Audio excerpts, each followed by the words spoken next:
Live everywhere. Daily Kos Radio on netrootsradio.com presents David Waldman. Kagro in the Morning Show.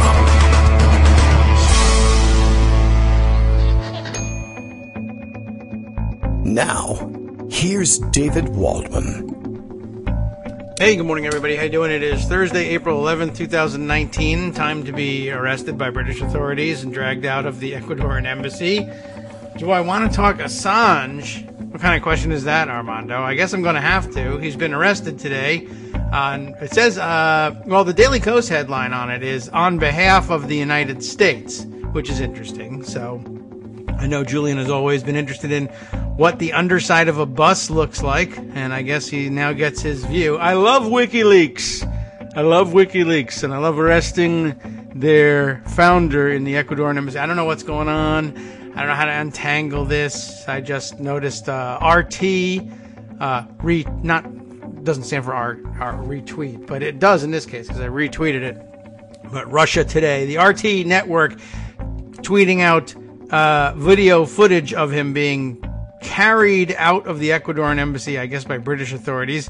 It looks great. I mean, I don't know what to make of it. I'm just saying it's interesting to watch, and I guess he doesn't struggle all that much, but wiggling around and making the police carry you out for whatever reason. I don't know that I would necessarily go willingly either, but I guess that's why Mohammed bin Salman uses a bone saw for this kind of work. The optics are much better, believe it or not. Who would have thought that the optics of sawing people into pieces and wrapping them in, what did he use, carpets, garbage bags? I don't know. Would be so much better than just carrying somebody out. But there's no film crews there, for one thing, and no struggle, and it just looks like you're carrying out wet, dyed red carpets, I guess. I don't know how that would look. Pretty disgusting. But there you have it. I guess that's maybe the difference between the way Mohammed bin Salman deals with people who he manages to hole up in a diplomatic building but needs to remove from there without any resistance, and the way the British do it. We'll sort that story out. Sure, Armando, the opportunity to discuss Assange is there. I don't know where there is, but it's out there somewhere. So if you'd like to do that, we can absolutely do it. It is Thursday. Greg Dworkin, not yet retired from Thursday shows, so we'll check out his raft of stories shortly. It is being compiled as we speak, and it is unspeakably interesting. I will not speak about it until it gets here, I guess. I don't know. Well, anyway, let me take a look at this one here. Mark Sumner covers the news for Daily Kos right now on the top of the front page. WikiLeaks founder Julian Assange arrested, quote, on behalf of the United States. I better figure out what's going on here. WikiLeaks founder Julian Assange has been removed from the Ecuadorian embassy in London on Thursday and taken under arrest. I understand there was some controversy over what he was doing with his cat. I'm not exactly sure how to take that, but we'll move on. Though the action was taken by the British police after Ecuador revoked the asylum it had offered Assange since 2012. And how ironic is that it's over an asylum claim. I know some people who are having some difficulty with their asylum claims with respect to the United States right now, but I guess nobody's interviewing them. Via a Twitter statement, the president of Ecuador, this is perfect. This is how everything should be done, by Twitter in this. The president of Ecuador indicated that asylum has been withdrawn from Assange for, quote, repeatedly violating international conventions and protocol of coexistence. Wow. In a video statement, the Ecuadorian president stated that WikiLeaks had threatened the government of Ecuador in the last 2 days. That sounds like an unwise thing to do. Greg Dworkin is here, and speaking to him would be a wise thing to do. Let's start that immediately. Good morning, Greg. How are you? Good morning. So lots of stuff to talk about, including Bill Barr's spying scandal and Fox News real. Cheating on polling. But the Assange thing, of course, is breaking.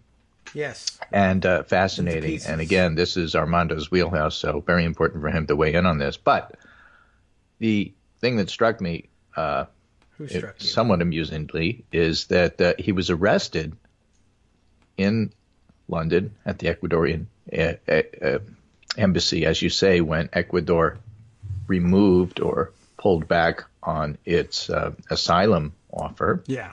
For various and sundry things, as you quoted. Yeah, we got that Essentially, much. they were accusing him of not playing by the rules in the embassy and at the same time still being involved in WikiLeaks, with recent Vatican leaks and so on and so forth. But he was arrested for breaking bail in the UK for, running into the embassy and avoiding that. Oh, you mean all that time ago? Yeah. And then when he was at New Scotland Yard, as the Metropolitan Police put it, Julian Assange has been further arrested in relation to an extradition warrant on behalf of the United States authorities. He remains in custody at a central London police station. So I guess further arrested, which is a lovely term, is like double secret probation. Yeah. You're not just on probation. Further arrested. Well, okay. Further, he was arrested. So the question then becomes, well, what was he arrested for? And it is entirely unclear. Twitter is buzzing about all sorts of stuff. Yeah. But I have this Columbia Journalism Review article to remind us that there was actually a cut and paste error from the Mueller team some time back. This is back in November of 2018. Okay. A routine filing in a completely unrelated court case revealed on Thursday that the Justice Department has finally laid charges against WikiLeaks founder Julian Assange. The filing was a request for the court to seal all documents related to a case involving a man named Setu Suleiman Kokayai, but instead of referring to him, the filing used Assange's name, saying, due to the sophistication of the defendant and the publicity surrounding the case, no other procedure is likely to keep confidential the fact that Assange has been charged. Oh. And the filing went on to say that the case would need to be sealed until Assange is arrested in connection with the charges in the criminal complaint and can therefore no longer evade or avoid arrest and extradition. Anonymous sources to the New York Times and Wall Street Journal, which they were not prosecuted for, say that charges have been laid against the WikiLeaks founder, who has lived in the Ecuadorian embassy at that point for 6 years. It's been longer since. So he wouldn't be charged with espionage by the U.S., although critics note he was also evading sexual assault charges in Sweden. Ah, yes. So that's where the whole issue of the First Amendment and a free press, remember, it doesn't talk about professional journalisms and New York Times Incorporated.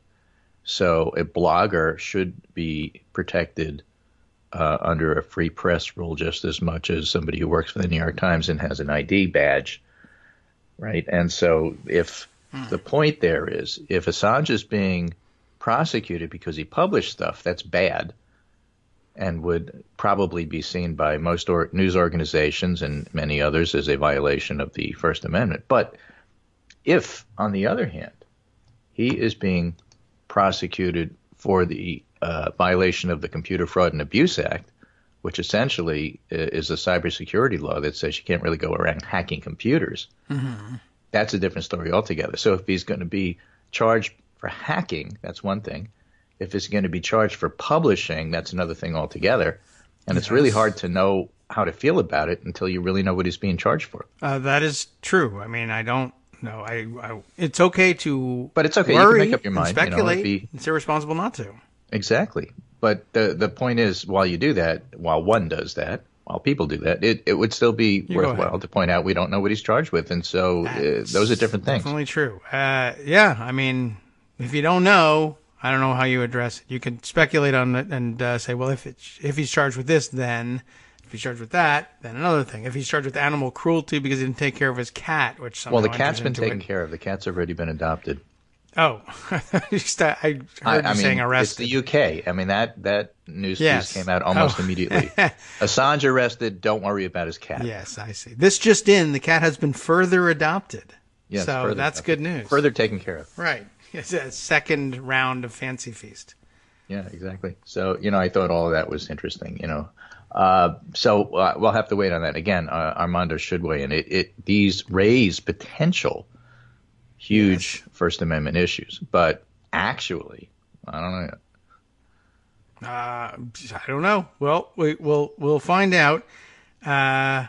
He's got some information, Armando does, and I guess what the DOJ has a press release out that I guess is connected. Well, what's here? The argument is Assange conspired with Manning to break into the classified information. So I guess it's the hacking. That's the hacking part. Rather than the reporting, which makes sense, except it's the Trump Justice Department. So who knows what they will eventually charge you with. We don't like the look of your face. Right, but this, I think, came a long time before Trump was actually in office, so I'm not sure. This hacking certainly did. I don't know. For whatever reason, the Obama Justice Department didn't feel the same way about execution. Well, Ecuador, I guess, has changed its position. That makes all the difference here. But okay. Well, I don't know when all this stuff was sealed. Me neither. We'll see if we can figure all that out before the end of the show. Yeah, that'd be good. Okay. So speaking of cats, yes. The funnier image that you can't show on radio, but I'll talk about, is the revelation that computer scientists at MIT and elsewhere have put together a array of telescopes that look deep into intergalactic space to the heart of a black hole in another galaxy, and took a picture of it. Yes. And it looks like a cat's eye. True, in a way. I've dilated. And as a matter of fact, I gave you pictures. Yeah. As to how it really looks like a cat's eye. We'll see. Where's the other eye? Well, you know, it's just one. The first thing I gave you was a video. Paper towel holder roll. Yeah, okay. A video. And then the second thing is a picture of the cat's eye. And then if you pull back, it's actually a cat. There, I see. Now you're talking. Yeah. Okay. Well, if there's two black holes out there. Right. So next to each other. So if you pull back, it actually looks like a cat's eye.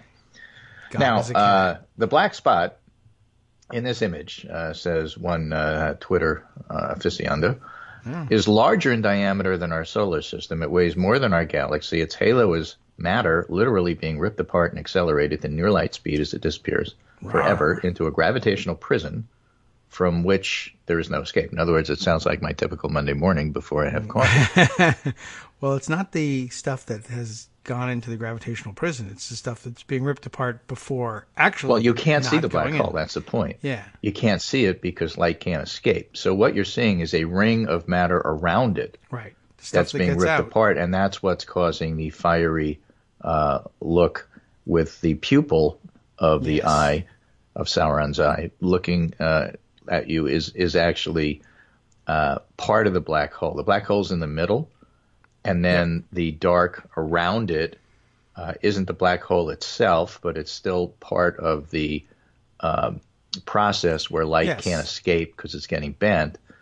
And then the ring that you see is matter around it even further out that's being totally ripped apart and releasing all that stuff. So it's a fascinating piece of science. And, kudos to the people who do that. And one of the main people who did this was a computer scientist at MIT named Katie Bauman. Okay. And MIT is properly proud of her and her achievements. So the research lab, the Computer Science and Artificial Intelligence Lab, now called CSAIL. Oh. It was just the AI lab when I was there. But now it's the Computer Science and Artificial Intelligence Lab. Not only features Katie Bauman with the stack of hard drives of the black hole image that she had, but they also threw in a picture of MIT computer scientist Margaret Hamilton with the code she wrote that helped put a man on the moon. Oh. And it's a picture, a black and white picture of her standing in front of a stack of code, which looks like phone books. Stack o' code. Stacked higher than she is tall. Huh. So just a reminder that women computer scientists have been lending themselves to this astrophysical effort for many, many, many decades. Right. So kudos to her. Nice to see women in science. Yeah, that's been a big deal. It's I've seen the pictures associated with the discovery all day yesterday, so that's good. I think I missed where she was actually from, but I guess MIT would have been a good guess. Yeah, well, it's one of the many places she might. But there's a lot of people that have been involved, and actually, it's really a worldwide effort. They basically turned Earth into a lens without asking you. Yeah, right. Well, that's the problem. You can't do what that are you without looking consent. At? It's really rude. That was the whole point. They took that movie to heart. What are you looking at? And they looked at something that was really worth looking at. Yeah, you can look at it. You can't see it. That's the problem. Well, right. The same fellow that described my Monday morning says the image exists because hundreds of awesome nerds figured out a way to combine machines located all over the Earth onto one big telescope, which lens was effectively the size of a planet, powerful enough to see into the heart of a distant galaxy, exposing the enormous black hole. This accomplishment floors me with the incredible beauty and terrifying scale and ferocity of our universe. It reminds me that we're incredibly special but small, and we need to take care of each other because the universe doesn't give a crap and wants to kill us. Oh, wow. It really is Sauron's eye. It's like this. And now that he knows we're looking at him, he's going to be looking at you. But it will take 65 million years to see him blink. Yeah. That's the downside. But, don't worry, because we do have that whole Sauron's eye thing and the quest and the ring and all of that. Don't forget, we do have the bar summary, which was that Frodo borrowed his uncle's ring and got rid of it. And it, too, will have a giant black hole in the middle of it. Yeah, exactly right. So, Julian Assange was not the only international story of note. No? There's others. Well, yesterday we had a lot. Yeah. What else is going on today? Well, remember, we were talking yesterday on the show about Brexit. Yes. So Theresa May goes to the European Union and tries to negotiate with them, and they basically say, we're not having it. Right. And Theresa May says, okay, listen, I have a House Freedom Caucus equivalent in my party who doesn't want to accept anything that smacks of a compromise. And they want to leave. Right, and they're the largest faction in my party, so I can't get my party to vote for anything that I've negotiated with you. So I want a 1-month extension to put pressure on them. It's important. It's really vitally important to me, to my party, and to the United Kingdom to have a short extension of a month, because the shorter the extension, it puts pressure on them to do something, just like, for example, budget deadlines, close the government, and so on and so forth. It's supposed to put pressure on U.S. Congress to come to grips with stuff when you have a deadline. So that deadline is key to my being here today, and it's really important that I get that. It's part of our political strategy. And the European Union said, yeah, no, you can have till October 31st. Okay. Well, that's actually quite a while. Well, but that takes all the pressure off to do something immediately and allows room for things like, well, let's have another vote. Yes. Or let's have another election and you step down and resign, or other things that she was not looking for. So she comes back to Britain and says, well, I've negotiated a bilateral agreement with them giving us October 31st. And everybody in comments is saying, you idiot, that's not what you said. You went there telling us it had to be a month. So we don't know what happens next, but let's just say that she's completely lost control of her party, of the House of Commons, and nobody knows what's going to happen next. But the fact that the extension has been that long actually gives plenty of room to have another people's vote, or just say, look, the whole idea was bad. But if she says the whole idea was bad and we should stay, then her Freedom Caucus contingent will just go nuts. So? They'll certainly turn – well, that's what I say. Right. The Freedom Caucus will be upset. Well, so what? Freedom Caucus. Jim Jordan will get on TV and say stuff. Well, who cares? He has no – you have no power here, said Dorothy to the witch. It is hilarious that they're – Actually, it was Glinda saying that to right, that's true. Okay.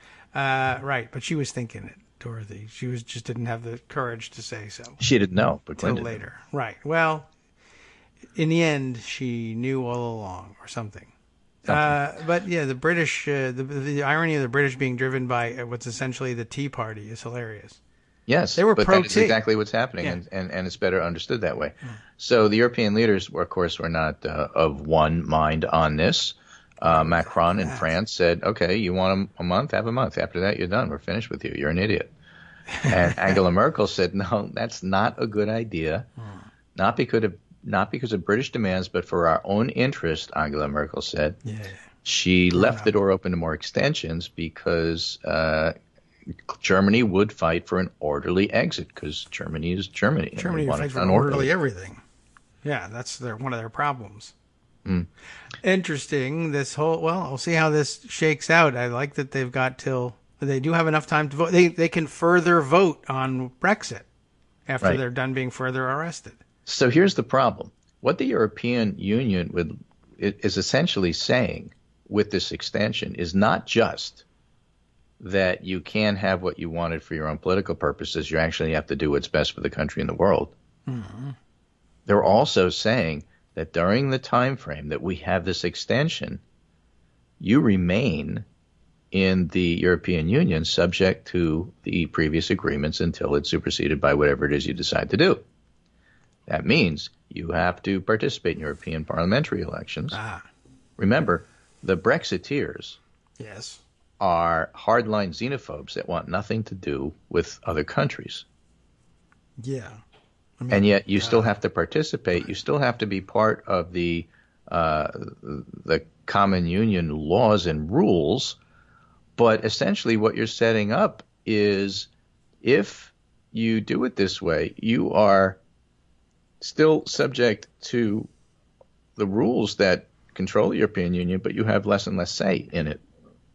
So you're actually in a worse place than before you started this whole Brexit thing. Right. And that's what's driving her Freedom Caucus party nuts. They want out, and instead of getting out, they're actually still in, but with less voice. Yeah, well, which is exactly the opposite of what they were trying to do. Yes, that's true. I mean, maybe what they were trying to do was dumb. Dumb. Yeah, yes, I think but we have it. You know, they haven't gotten to the point where somebody like Theresa May, who claims to originally have voted against Brexit, which is one of the reasons why she doesn't have the full support of her own party, you know, she's got to be a leader and say, you know what, it really was a stupid idea. Maybe we should do this differently. She should try that. And unfortunately, the other party is in total shambles. Oh. And isn't in a position to say we have a much better idea and a better plan, because they don't. Yeah. Well, no recommendation. European leaders stressed, this is from the Washington Post, they will not reopen the withdrawal agreement itself, which covers the payouts in terms of the divorce, nor will they budge on a guarantee to keep the Irish border open and mostly invisible, and that's the big sticking point. And no future trade deal between the UK and the European Union will be negotiated until the withdrawal deal is inked. And these restrictions, which give stomach cramps to many British lawmakers, are nearly unavoidable, European Union diplomats said. Even if Britain declares it wants to leave without a deal, the next demand from the EU will focus on the core of what British already agree on: cash the Irish border and the rights of EU citizens in the UK. And so that's one of the reasons why the European Union's countries have a stake in this. Just as there are Brits abroad who may all of a sudden lose access to things in their adopted countries, there are EU citizens who are in Great Britain. What happens to them? They are further arrested. Right. So anyway, that's the story. And, you know, it's a mess. But essentially what the European Union is saying is you can't hide behind pretend claims, fake news, you know, the foxification of reality. Reality is these things are happening, and what are you going to do about it? And Theresa May has to go back to her people and say, okay, well, here's the reality, and they're not going to like it. Yeah, well, it's too bad, I guess. Too bad, I guess. There All it right, is. let's move on and go to the Middle East. Put them in the black hole. Yeah. We had the election. It looks like Netanyahu won, but indictments are coming. Okay. And Michael Koplow had a very interesting long chain on the Israeli election. Oh, yeah. But the really hard right party of Naftali Bennett didn't make the cut, and so they're not going to be in the Israeli parliament, the Knesset. Oh, okay, good. And so their political careers may be over. Sad trombone. Which is interesting. Right. And the center, there is no left, so you might as well call it center. The center party bloc has not done well, and they're behind by about 10 seats, but late counting actually puts it closer to 9 seats than 10. And that gap is important because the smaller the gap, remember it's a coalition government, it means that anybody in the party government coalition, the small parties with 4 or 5 seats, become more important. Yes. Because Netanyahu can't form a government by his own party himself. Like, who doesn't have enough seats to form a party? He's got to do it in coalition. And he will do that. But once that coalition forms, once he's indicted, those small parties could pull out and bring the government down. Yeah, I guess so. So that's basically what everybody's expecting to happen. So that's why it's so upon his interesting. indictment, and that's why Netanyahu, as a first pass, is going to try to change the law. The biggest impact from the election will be on religion and state issues, says Michael Coppola, writing about this. A coalition with 21 seats coming from the Haredim and the religious Zionist settlers means no quarter on religious pluralism, reducing the power of the rabbinate, Shabbat transportation. The majorities of Israelis told pollsters before the election they wanted a better balance between religion and state, and that'll be the last thing that happens. Oh, so like Brexit. So it's going to spark unhappiness among many who voted for the right wing on nationalism issues. Basically, Netanyahu won on security. They know who he is. He's a crook. He's a liar. He's a thief. He's a fraud. He's a gonif. But he's the guy we know. And he's good on security, and clearly he has the talent to be on an international stage, said the voters, so we're voting for him. His opposition may have been a better person, but was a political neophyte, and we're not sure. So basically it was a tie between the two major parties, and then there's more right-wing parties than left-wing parties, and so the coalition goes his way. So it's also going to make things even worse with American Jews, says Michael Coppola, for whom the most controversial issues has been religious pluralism. It's also going to be jarring for many American Jews to see multiple ministers from these hard right parties. So this reinforces his view we're not going to see the Trump peace plan because Netanyahu's too occupied with these other things and can't afford to piss off anybody. Moving forward, the peace plan loses him his right-wing part Somebody of his won't coalition. like it, and then his government could collapse. All it takes is 9, I guess. So or don't expect 4. a Jared peace plan anytime soon. 5? Okay, yeah. Well, we're getting that anyway, so no pressure there. Hi, it's me, David Waldman, your host for Kagro in the Morning, with a brand new interruption to say thanks to all of you who support the show. Remember when I told you that our average monthly donation was about $7, for which you were getting 2 great hours of news and entertainment 5 days a week, and how that came out to about 70 cents an hour? That's a pretty good deal, except it's wrong. The math actually works out closer to 17 cents an hour. It is hard to beat a deal like that, and even harder to send your kids to college on it. Thankfully, Patreon.com makes it easy to make that work. Patreon, Patreon.com, is the simple, secure way to make recurring monthly contributions to support our show. Just search for me or the show name on the site, and they make it easy to crowdfund the show so that the power of our numbers can keep the show going for just a few bucks a month.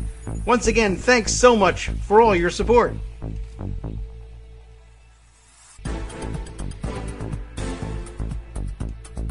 Welcome back now to the Kagro in the Morning Show here on Netroots Radio.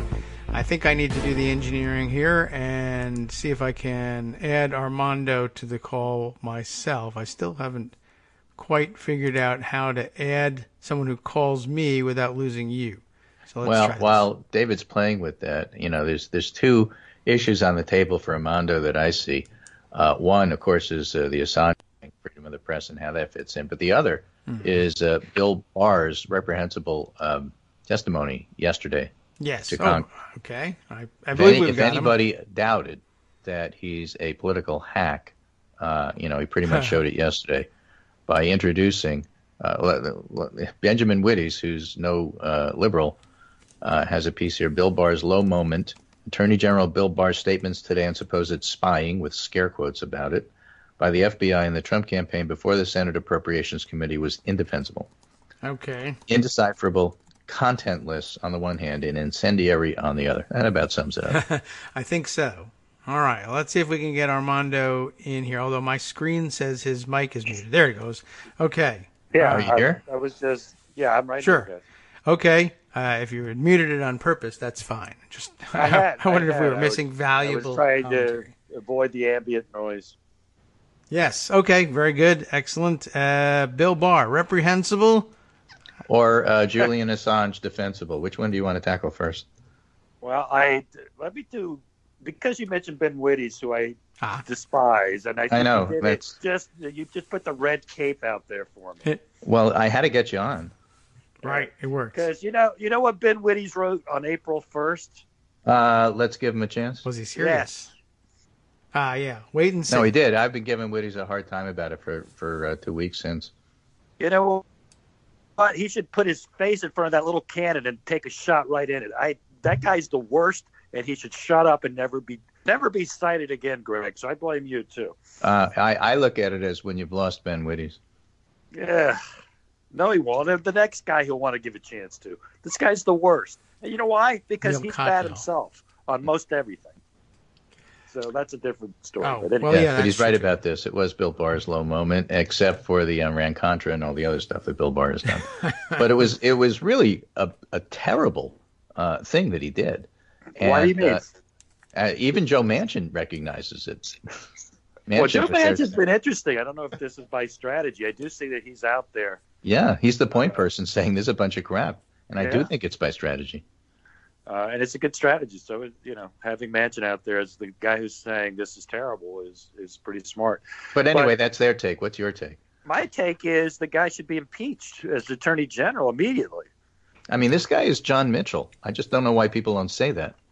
Do you understand what he did? Now, do you understand what he was talking about? He was talking about the FBI's investigation into Russian interference. Yes. He called that spying.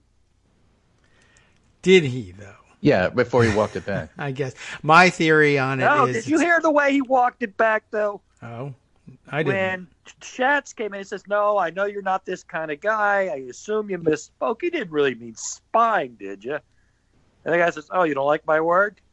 I mean, the guy is a grade A-hole, and there's nothing wrong with that as long as you have a little integrity. Right, but then he walked it back even further later. He tried to, but he put it out there. Right. Exactly. And let's assume he's a smart lawyer. Let's assume that for the moment. Therefore, almost by definition, it was deliberate. So none of this was deliberate. So don't even media, not Armando, don't even go there with, he said something and everybody took it in a inflammatory fashion. No, he put it out there in an inflammatory fashion. He specifically used that word, and it was deliberate. Of course he did. Have you ever heard a law enforcement officer refer to an investigation or surveillance as spying? Ever? Never. John Gotti, we spied on John Gotti at the Raven Heights Social Club. Did you see that in the release, in the press release when they arrested him? What release are we looking at? Well, none. I'm just giving you the old, when John Gotti was arrested. Okay, yeah, all right, It was because they were spying on him. When Elliot Ness picked up Al Capone, he didn't say we got him for spying. We spied on him, and therefore we knew he cheated on his taxes. That's not the way they presented it. Right. You read my diary? It's just disgraceful.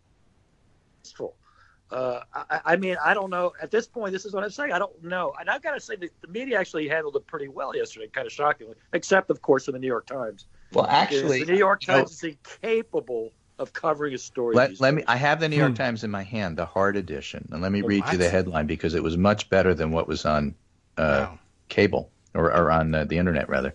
Okay. It says Barr asserting spying in 2016 cites questions but not evidence. That's not bad. That's not as bad as what they have on their You're website. grading on a curve, but okay. Yeah.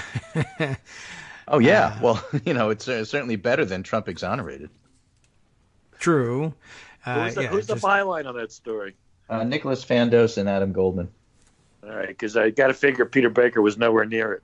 I think maybe they decided not to let Peter Baker near it. Or who's the other one? Well, Maggie Haberman, but Jeremy Peters. I don't know who else you're thinking of. I always get Jeremy Peter Baker Peters? and Jeremy Peters confused. It's the Peter Peters guy. Neither one of them should be touching this. Yeah, Baker's a good reporter for a normal administration. He can't do. Yeah. I mean, the press has a problem with this because it's just flat out lying. Here's another example, and this happened with Fox News. There was a Georgetown battleground poll out, which shows that Trump gets a 58% approval for the economy, about the highest in any poll. But his disapproval, and again, this is the thing about Trump, he's getting good marks on the economy, and people still don't like him. So he's got a 55% disapproval, and I think it was a 43% approval. In other words, unchanged. His disapproval is always higher than his approval, and it matches most polls. So Fox News puts up a graphic, and they say 58% approval for economy, 55% overall. Right. Giving you the impression that his approval is 55%, which it wasn't. No. It's fake news. It's totally wrong. And it's not the first time they've done that. No. Well, okay. So the point is... Wasn't the guy who said that? What's that? You're sure Bill Barr isn't the person who's... Yeah, but see, the point is it's out there, and then maybe they'll correct it later or maybe they won't. But my point is the media is totally incapable of dealing with that. You know what should happen? That should be on NBC and ABC and CBS saying Fox News wrongly did this, and it's something they do all the time. Of course. And they don't touch that. And I never go into presidential politics, but I'm going to make an exception here. You know who's going on that news network on April 15th? Bernie Sanders. Bernie Sanders. See, I knew. That's disgraceful, though. How could he do that? Because he's making a play for Trump voters. It's a stupid play, but that's what he's doing. Well, I just think it's outrageous. But as I said, out of deference to David, I do not delve into the presidential politics on his show because maybe later we'll talk about it nuts and bolts like you do, but I'm not going to talk about it. Oh, I do, and then you just tell me I'm wrong, so you just do it in an indirect way. Well, I tell you to do it. Yeah, exactly. Let me tell you about Assange. I have to periodically remind our listeners, by the way, these two, my brothers here, we've known each other for like a decade and a half. We do this all the time. This isn't hostility. This is like if I'm not interrupting you, it means I'm not listening. This is a New York conversation. Exactly right. All right. Well, Assange's case is interesting to me because I want to hear about that. Because what do you think about what do you think about the hacking versus publishing issue there? The way it's framed, and I read the indictment, which doesn't match well the press release. I think that whoever wrote the press release needs to work a little bit because there is an explicit allegation in the indictment that Assange helped, in fact, took part of the password that needed to be cracked. Manning sort of sent him what the issues were. And the allegation is that Assange is the one who cracked the password. So is that collusion or conspiracy? That's conspiracy. That's actually, against frankly, the law. It's a slam dunk. I didn't know they had that if they have that evidence, he's guilty, and it's not a publication issue. Right. Remember, what is the breakdown here? The breakdown is the person who does the crime. And in this case, Manning did the crime, at least we thought, breaking in and taking classified information and disseminating it, which is a crime. Maybe it's a justifiable crime. Maybe you should commute his sentence as the way the president, Obama, did. Maybe it's justifiable. Maybe there should be a whistleblower law. All those types of defenses are available, but it's a crime. The other side of the equation is the person who publishes it. That is, you're the New York Times, and you publish the Pentagon Papers that Daniel Ellsberg absconded with. Right. That's the one we don't want to see him. Now, look, Ellsberg might have had to go to jail, but for whatever reason, public pressure, whatever, he never did, and that's fine with me. I can understand sort of this moral argument that, yes, he broke the crime, but it was an important thing to do, ergo, blah, blah, blah. Fine. But the publisher should never have been in any criminal jeopardy. The New York Times shouldn't have been. And as I understood WikiLeaks in the Manning situation, at least until a few minutes ago, all they did was publish it. I mean, encouraging the guy to do it, I don't like that part of the charge. I mean, you know what? Come on. Hey, do you have that information? You want to give it to me? It just is. That's too much of a slippery slope. What's the word for encouragement? I don't even know. I think that's too much. But it's pretty clear this is not one of those cases if the indictment is true. And that is if Assange actually Armando, this is the computer fraud. This is the Computer Fraud and Abuse Act? Yes, I think so. I'd have to relook at the indictment. I like specifics, and I was just reading about that on Wikipedia, the Computer Fraud and Abuse Act, which is now abbreviated, of course, CFAA. And for our listeners, when you hear that, that's what they're talking about. In lawyer talk, they use abbreviations. You don't always know what they mean. Right. CFA, SAFA. SAFA, yeah. Okay. But from Wikipedia, it's a U.S. cybersecurity bill enacted in 1984, of all years, as an amendment to existing computer fraud law. Basically, the Mail and Wire Fraud Act didn't really cover computers. And since computers are used interstate to pass along money and information, this extra stuff was added in 1984. And it was originally meant to cover protected computers like U.S. government computers or financial institution computers. But because with your iPhones and smartphones and everything else, you can do PayPal with your iPhone. So it really covers everything. Computer. Okay. It's not just the government computer. Right. And again, to me, I was looking more at the threat to the freedom of the press issue, which was to the degree they're trying to find some avenue to make the publication a problem. And I see the encouragement idea as the most problematic on that, because talking to a source, is that encouragement? It's just that's just but if you give him the password, that's more than just encouragement. If you crack the password that he needs to get it, then you're part of the theft. Yeah. So, I mean, it doesn't. That actually, to me, is not a difficult First Amendment issue. So, while my first reaction was on this encouragement argument, then I saw the allegation in the indictment that it was Assange himself who cracked the password that Manning used. It's pretty remarkable. How do they know that would be interesting to me? Did they find some electronic communication to that effect? And here's the other question. If the Obama Justice Department knew that, why didn't they charge on those grounds? Remember, they declined to charge. Yeah. I guess they were extra cautious about the chilling effect on freedom of the press. But I don't know that would be so chilling. I mean, most reporters know they can't actually engage in the act of the theft. Mm-hmm. Right. They can receive it, but they can't go out and get it. So excessive caution, for which they got zero credit, by the way. They were routinely bashed. Well, yeah. I mean, Glenn Greenwald, even this morning, sort of backhands all of us who say, all the people who hate Trump, blah, blah, blah, but now will cheer the Trump DOJ for charging Assange when Obama's DOJ wouldn't, are despicable, or something like it. An equivalent word to despicable, because that's the way he talks. But it's like, wait a second. You were the one who was attacking the Obama DOJ and praising Trump and telling us how great Barr is. I mean, I guess that's true, too. Look in the mirror.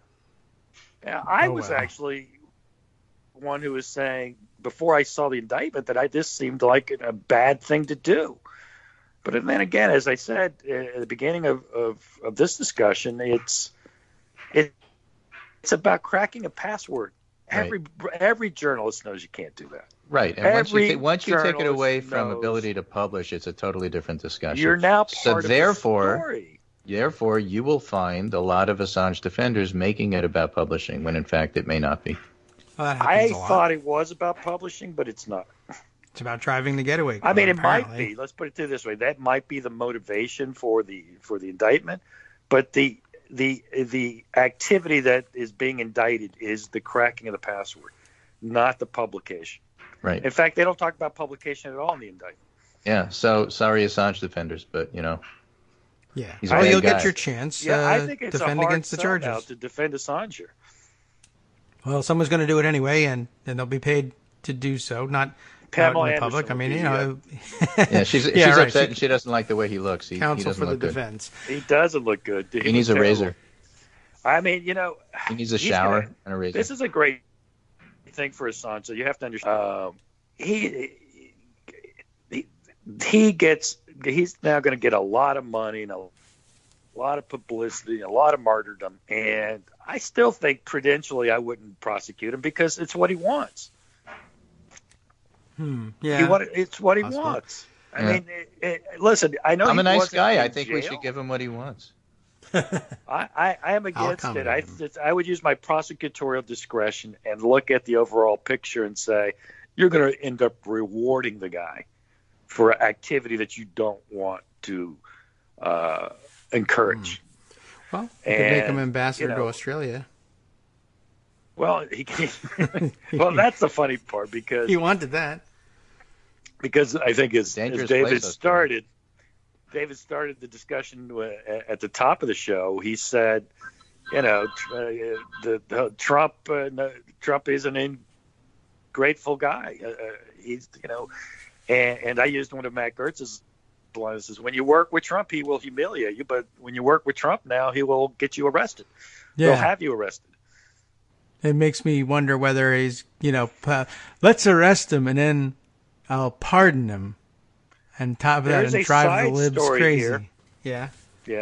There's a side story: is that Chelsea Manning's still in jail for contempt of a grand jury because she refused to answer questions about Assange. Clearly, now we know what the questions were about, and she's still languishing in jail, and they can keep her right there for at least 6 months, I believe, or as long as the grand jury is still in place, but. I still think it might just be a 6 month, and then she'll get out, and they can't do it again. I don't think, but they might be able to because I remember Ken Starr kept sending Susan McDougal back to jail. So I'm not sure. Yeah, well, so there you have it. I mean, that's those two. I think the Barr situation, which obviously is unresolved, and the Assange situation, which is resolving, are the two big stories this morning. And in addition to the international news that we went over. So that's it for my segment. I don't know if Armando's going to stick around and talk about other things, but, No, if you're not telling me I'm wrong, I don't have to stay. Myself. Oh, okay. So Everybody. I'm going to have to go. All right, David, you're on your own. Well, at least I had a break. No problem. Letting speak my piece. Yeah. Yes, thanks, Armando. Thank you. Thanck you both. Okay, well, I still got a couple other things. Oh, all right. Well, let's do that then. So let's do a quickie here. Let's do a lightning round. Oh, all right. All right. This is for your expertise here. Will the Senate change tradition to ease the way for GOP legislation? This is a piece from April 10th, 2019. So it's a modern, contemporary piece from the Kansas City Star. A top GOP senator, they're talking about Roy Blunt, wants to make it easier to debate legislation, an historic step that would smooth the path for Republican-authored initiatives.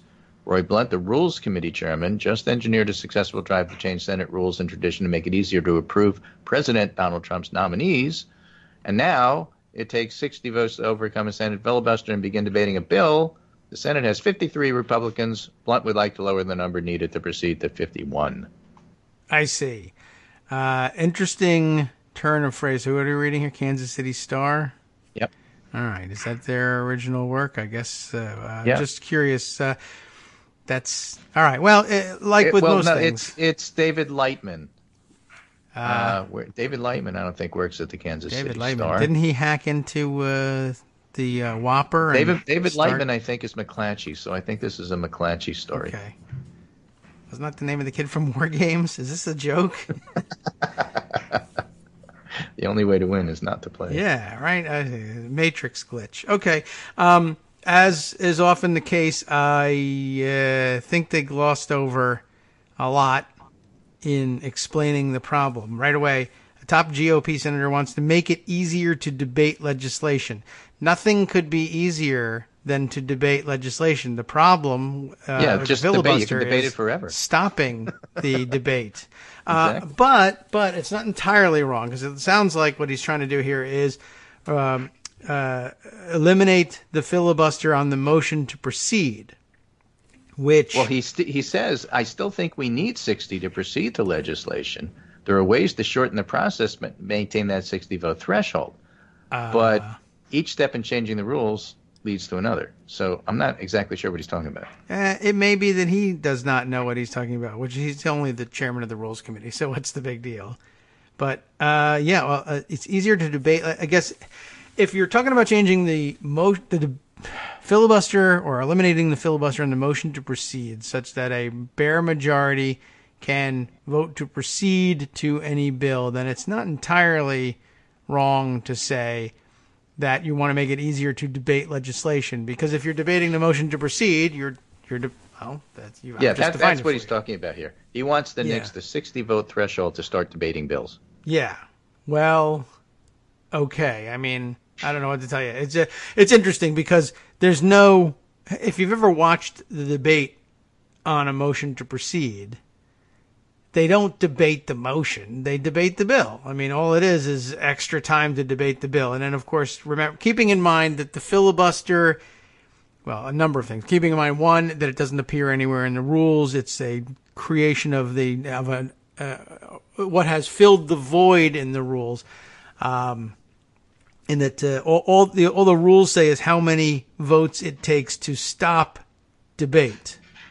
And a filibuster, the actual technical term for it is extended debate. So that sort of helps clarify a little bit. Roy Blunt is taking the position that he needs to eliminate extended debate in order to make it easier to debate. So You tell me if he's making sense. Right. Chuck Grassley thinks it's a dumb idea. Okay. But Ron Johnson and John Cornyn think it's a great idea. And Pat Roberts is open to it. Yeah, I'm open to it, to be honest. I'm just interested in that because these are some of the longer-serving senators. And, I don't really care what Tom Cotton thinks, but it's always interesting when somebody who's been there for a while says, it's a dumb idea. Well, I don't know why they think it's exact. I think they'll get used to it pretty quick.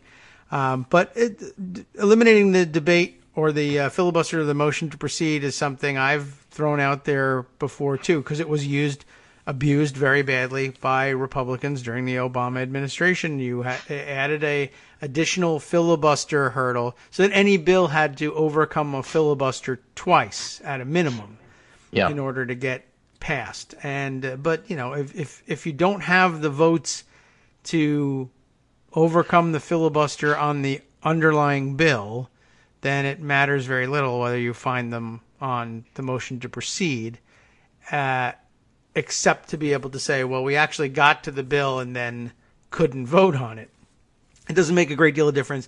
And, of course, the subject of all discussion during debate on the motion to proceed is the underlying bill itself. No one spends motion to proceed time debating whether or not to proceed. Mm-hmm. They don't really do that. Right. Anyway, of interest. We'll see where that goes, but now it's on the radar, so at least we can watch out for it. Okay. I'll take it. All right. And the last couple of things is a bunch of new polls out. It's an interesting piece by Henry Olson, who's a conservative, who writes in the Washington Post, Trump has two big problems in 2020, Pennsylvania and Michigan. Oh. All right. And he's talking about the economic figures, that the economy may look okay. We talked about the fact that in the battleground poll, Trump gets credit for that. But the economic figures for the country are rosy compared to those in Michigan. Oh. In Pennsylvania, Trump's margin was large swings in blue-collar areas such as Flint, Saginaw, and Bay City. He was the first Republican presidential candidate to carry either Saginaw County or Bay County since Reagan in '84. But these counties' economies have barely improved from 2017 to now. And the situation is much worse in non-metropolitan Michigan. So he's saying he could win re-election by the skin of his teeth if he takes Ohio, Wisconsin, and Iowa. But makes it tough. So there's that. Actually, here's another poll, Meredith poll from North Carolina. And top line results, let's see what page that's on. Approval of political leaders and institutions. That's page 15. 100%. So let's see if we can find page 15. And it says, tell me if you approve or disapprove of the job being done by each. President Donald Trump. I just strongly approve, 20%, somewhat approve, 18%. So that's 38%. Mm-hmm. Strongly disapprove, 44%. Somewhat disapprove, 11%. So that would be 55%. So he's pretty underwater in North Carolina, which is a little surprising to me. The Democrats in Congress, their approval is about 38. Republicans in Congress, they're about 31. So for the most part, it's a relatively strong poll for the Democrats, which kind of surprised me. Again, we're talking North Carolina here. Meanwhile, the MU law poll for for Wisconsin was out yesterday. Marquette University law poll. Support for re-electing Trump, little change from January. 28 definitely support, 14% probably support. So that's 42. Okay. And 46% definitely vote for someone else. That's 8% good. Probably vote for someone else. That's 54. So he's underwater in Wisconsin as well. And so you look across those broad categories there: North Carolina, Pennsylvania, Michigan, Wisconsin. And again, the battleground poll itself shows that more people are interested in not voting for Trump than Trump. The numbers there in that battleground poll: deserves re-election, 38%, give a new person a chance, 57%. That's nice. In battleground states. These are not strong re-election numbers for Trump. So I'm not saying he can't win, but the point is it's very hard to make the case that he's the favorite. He's not. Okay. Well, he's not mine. He's not a favorite of mine also. Yeah. So, all right. Now, well, here's the last piece, which is really intriguing, and that's a New Civics Daily Kos poll. And basically, Trump's tied with everybody. He's tied with Biden. He's tied with Bernie. He's tied with Kamala Harris. And that's a relatively, even though Daily Kos sponsors it, it's a relatively Trump-friendly poll compared to others. Oh, well, I guess an abundance but of caution. At best, he does ties. Okay, well, you know how he is about ties, right? Exactly. So he's been prepared for that for a long time. Okay, right. All right. I won't be back after the break. Say goodbye now. All right, goodbye. See you on Monday. All right, very good. We'll do that. Thanks for all your help, and I'll be back after this break.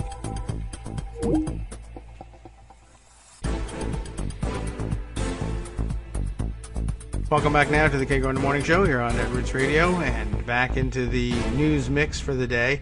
I guess I remain confused about everything, but we'll move on for various reasons. Although I guess maybe we ought to just let me read through the rest of the KC Star story about the rules change and see if I can't get some sense of whether they're really going to do this or not. Will the Senate change tradition to ease the way for GOP legislation? Again, I don't like the framing of this piece very much, but rarely does anybody get it right, in my opinion, and it would also take 10 pages to get it right entirely, and it would bore most people.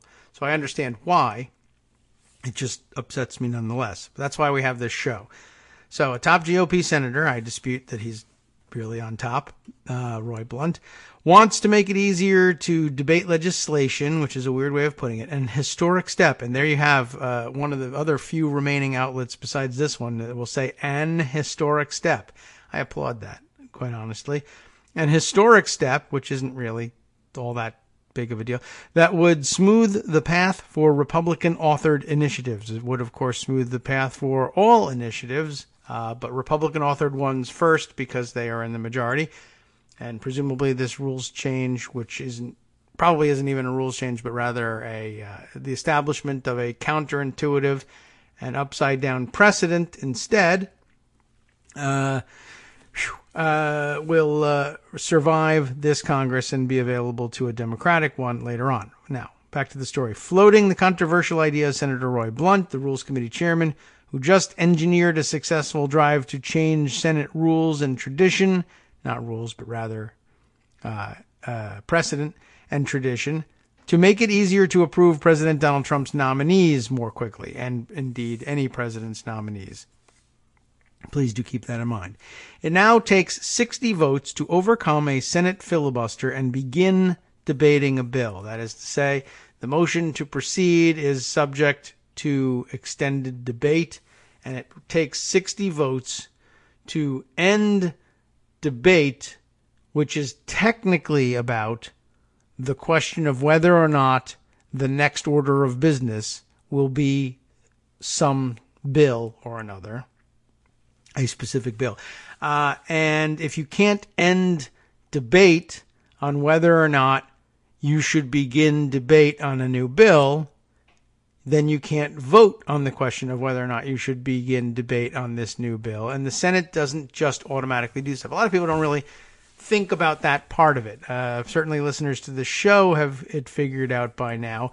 But how does the Senate find itself debating, let's say, Obamacare repeal at any given time? The Senate doesn't, it's not just a matter of Mitch McConnell saying, we should debate this. The Senate has to vote and agree to do all these things. They don't always vote. Sometimes they can do it they used to do almost everything by unanimous consent. But in other words, there would have to be an expression of consent of the body, the entirety of the Senate, to do anything like that. The reason they're debating an Obamacare repeal bill is because they've agreed to do so. It's not just an assignment that you get from the president or the majority leader. In practice, the majority leader will speak to his majority and say, in my opinion, this is what we should do next for various reasons. Some of you may disagree, but let's hash it out here behind closed doors so that we can come out there with a solid working majority and thereby persuade everyone that the majority of the Senate now agrees that this should be the next order of business. It's not just automatic. So that's what we're talking about here. The mechanism by which the Senate decides what it will debate is the motion to proceed. Sometimes it's a formality. Sometimes it requires debate and a vote. When things are going well, the majority leader says, I move that we begin debate on whatever the bill is, S 1776, to be, perfectly patriotic about it. And if everyone agrees that that's an awesome bill, I will ask unanimous consent that the Senate now proceed to consideration of S 1776. And if everybody says, yep, we're good with that, then poof, we've done it and we begin debate. If people object, well, all it takes is one if I'm asking for unanimous consent. Somebody objects and says, I don't think we should be debating S 1776 today or any other day or whatever it is, because of the following reasons, or they don't even have to give reasons.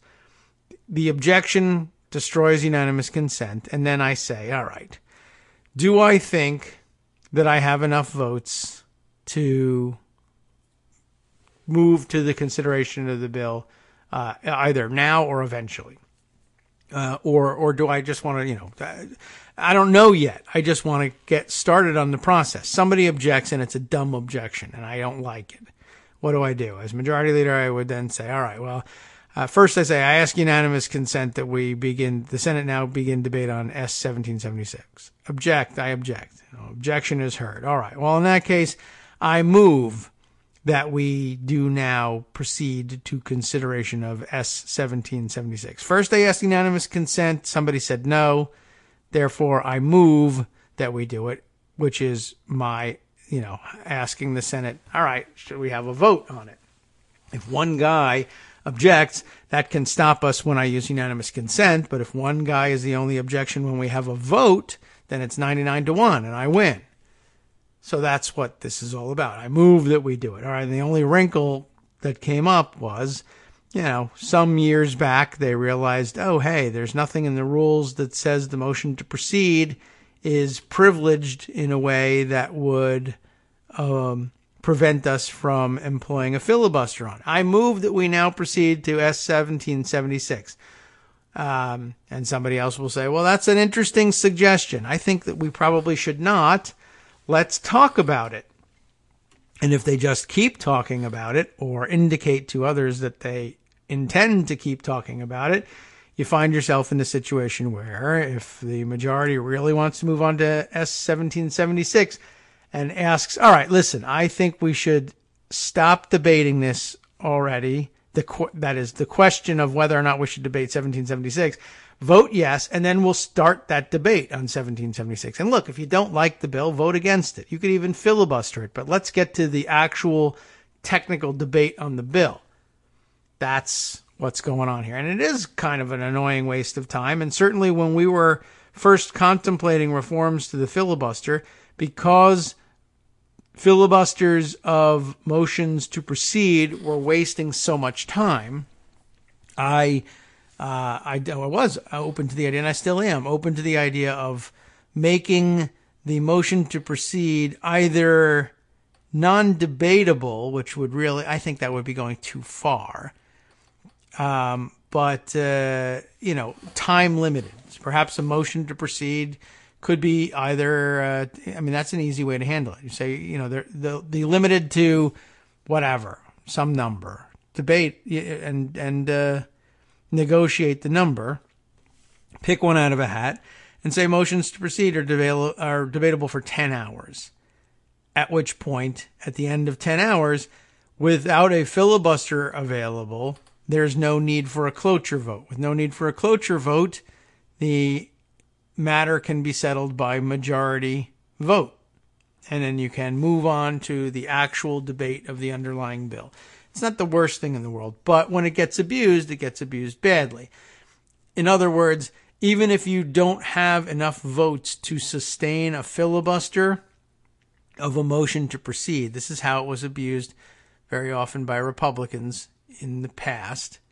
Even if you don't have the votes to sustain the filibuster, that would be 41. If you have 41 votes, you can prevent the other side from getting to 60. There are no longer 60 votes available in the entirety of the Senate, so you're never going to get to the 60 that you need to end the filibuster of the motion to proceed. So what ends up happening is, even if you only have 10 votes for or against cloture, if you don't like the underlying bill, you dispute the motion to proceed and you debate it and you keep debating it, and then you force the majority leader to say, all right, well, this should come out. You only have 10 votes. It's going to come out 90-10. So you guys should shut up. But they refuse to. So you file for cloture on the motion to proceed. And the problem is that under current rules, filing for cloture means you file your paperwork and then you wait 24 hours. An entire 24-hour period has to pass in between the day you file cloture and the day you vote on cloture. So at a minimum, it takes 26 hours to have your cloture motion on the motion to proceed ripen for a vote. And if you hold a vote right away, 25 to 26, I guess 25 hours and 1 minute is, 24. I guess you can make it work in 24 hours and 2 minutes. I've just cut it down. So at 11:59 on Monday night, I file my cloture motion. Then the entire 24-hour period of Tuesday passes. And then at 12:01, I guess, on Wednesday, we have our vote. And I guess if they would allow you to have your vote at the stroke of midnight, then fine. You can do it in 24 hours and 1 second if you can manage the timing correctly. Okay, so basically it takes an entire day plus some spare change to get to the vote on cloture on the motion to proceed to S-1776. The 10 cranks who wanted to pull this stunt come out and vote no. The rest of the Senate shows up and votes yes on cloture. Cloture is invoked 90-10 on the motion to proceed to S-1776, at which point what happens? According to the current rules, you gotta wait 30 more hours. There's 30 more hours of debate allowed on the motion to proceed that you just invoked cloture on. So the 10 senators who say they oppose this whole thing have to find a way to occupy as much of the 30 hours as they possibly can, if you really are interested in pressing the issue. Or everybody just says, fine, we'll wait the 30 hours, run out the clock, and nobody has to do any work. And, maybe that's why the idea of a talking filibuster was always an interesting idea. But what that means is, if 10 people don't like the bill, and that's it, and they're going to get crushed in all the votes, and the bill's going to pass 90-10. 99-1 even. Same thing.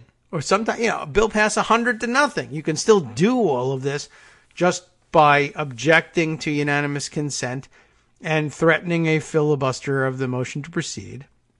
So now, you really wanted to take this bill up on Monday because it's a long week and it's going to take some time to debate it. It's an important bill. But instead, you spend Monday debating the motion to proceed and then finally filing your cloture motion. Then you spend Tuesday waiting for the cloture motion to ripen. Wednesday, you vote on the cloture motion and you kick ass. Cloture is invoked, but it doesn't matter because you got to wait another 30 hours. That's the rest of Wednesday gone, and this is working around the clock. Thursday finally comes around. You got to wait 6 hours into Thursday for the clock on post-cloture time to run out. And at that point, finally, the motion to proceed comes to a vote. And then the 90-10 of you vote yes on the motion to proceed. So now you've had 2 votes and 4 days of time burnt before you're able to get to debate on S-1776. You wanted to do it on Monday. It isn't until Friday you're able to start. And of course, these guys are all taken off on Friday. So people then kick it to the next week. So a whole week is burned indulging the obstructionist whims of the one guy, the 10 people, the 40, 41 people, however, whatever number it is. You burn a whole week on the question of whether or not you should even debate 1776. Then finally, next Monday rolls around and you say, fine, okay, having seen the motion to proceed to S-1776 prevail, we are now on the question of whether or not to pass S-1776. But we're going to debate the bill now, and the whole process starts all over again. The one guy, the 10 guys say, we're going to filibuster S-1776 itself as well. So I don't know whether you want debate to begin before, and in good faith, let people debate and see whether opposition melts away, or file cloture right away. And that's become the practice, and say we don't necessarily have to vote on the bill S-1776 the moment cloture is ripened and invoked, and then later post-closure time is used up. But I'll file for cloture now so that we have that in our pocket. So Monday, the second Monday, debate begins on S-1776. You file for cloture on Monday. Tuesday passes. Wednesday comes. You vote on cloture. And it passes overwhelmingly. It's invoked by 90-10. Then you have 30 more hours. Again, just the same. So that eats up the rest of Wednesday and into Thursday.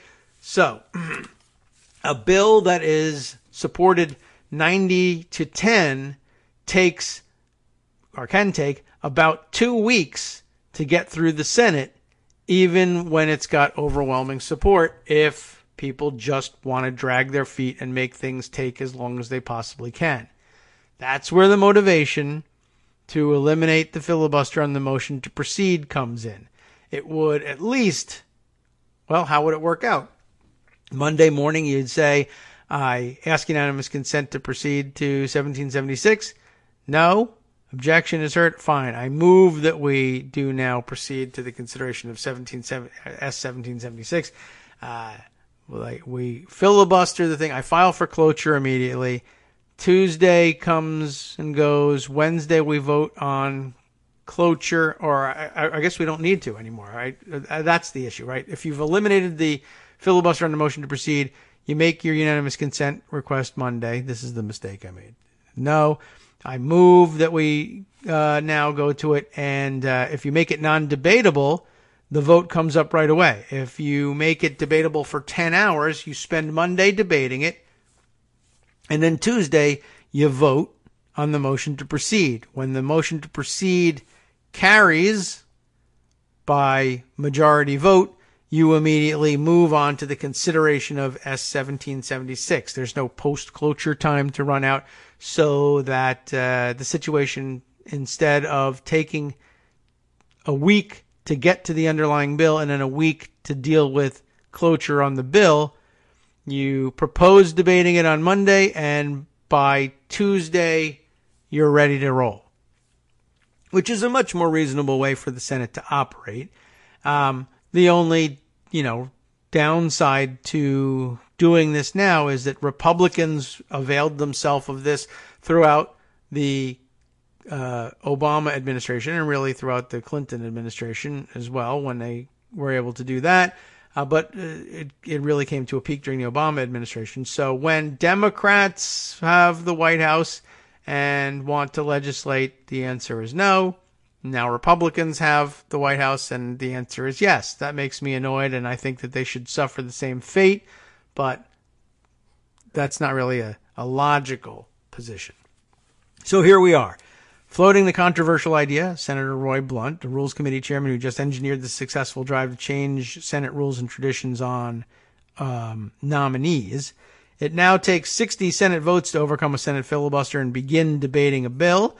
The Senate has 53 Republicans. Blunt would lower the number needed to proceed to 51, which is, of course, a majority. That idea is chilling to many Democrats who, since Trump became president, have seen the GOP-controlled Senate require 51 instead of 60 votes to limit debate on Supreme Court nominees.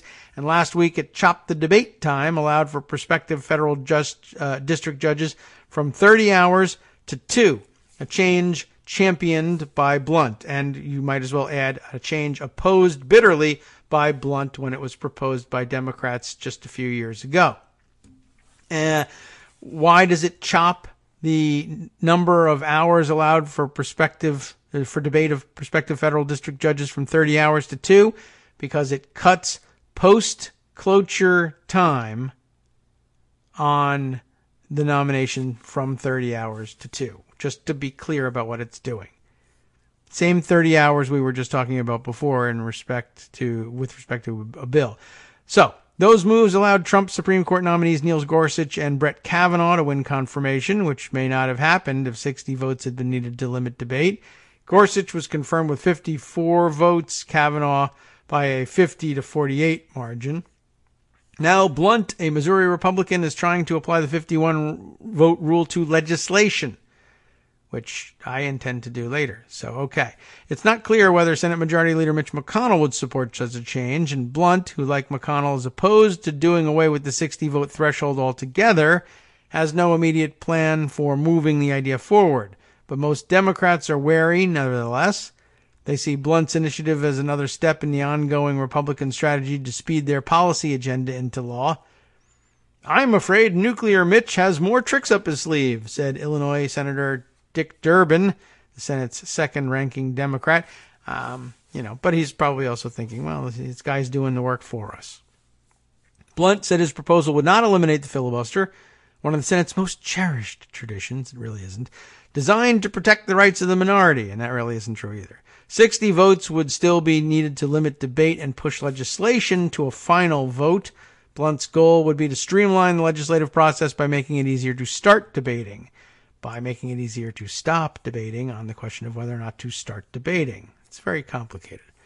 I still think we need 60 to proceed to legislation, Blunt said in an interview. Wait a minute. That's probably not what he really means, but that's what he says. There are ways to shorten the process, but still maintain that 60-vote threshold. It uniquely makes the Senate historically the deliberative body it is and the body that almost always requires some bipartisan cooperation. But each step in changing the rules recently has led to another. Darrell West, Vice President and Director of Governance Studies at the Brookings Institution, a Washington research group, you know what that is, saw any such change as a major step. It's a big deal because the Senate is increasingly moving to majority votes, West said. It changes the whole character of the Senate. West said that the change proposed by Blunt would be good for reducing legislative gridlock, but it could empower majorities to ram bills through. Then it could come back to haunt Republicans in 2 years or more if Democrats regain control of the Senate. But that's why Blunt may want to do this, West said. They, the Republicans, know that there's a decent shot that this is it for them for a while. It's unclear just what legislation would benefit from an easier path through the Senate. Anything, but okay, they don't have any ideas is what they're saying. Spending bills usually spark the most bitter debate, and those should be coming up during the summer and fall.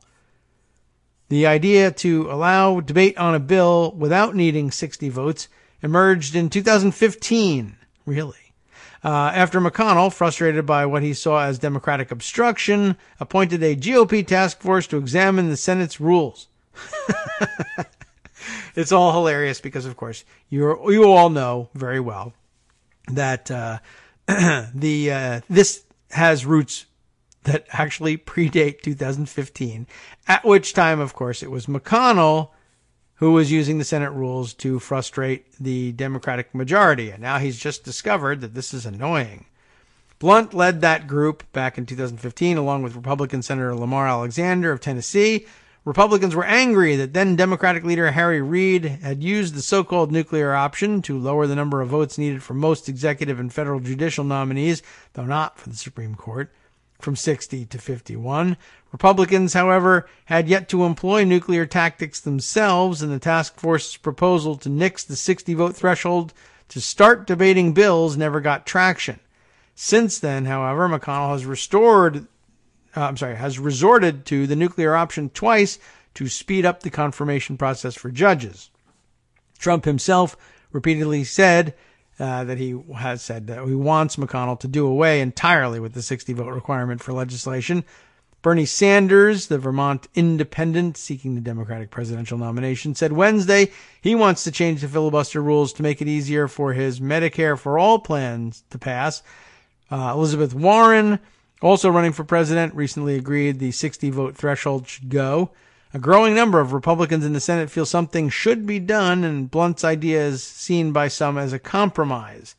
It's in keeping with what we're trying to do, which is prevent obstructionism, which is clearly the case, said Senator Pat Roberts of Kansas, chairman of the Senate Agriculture Committee.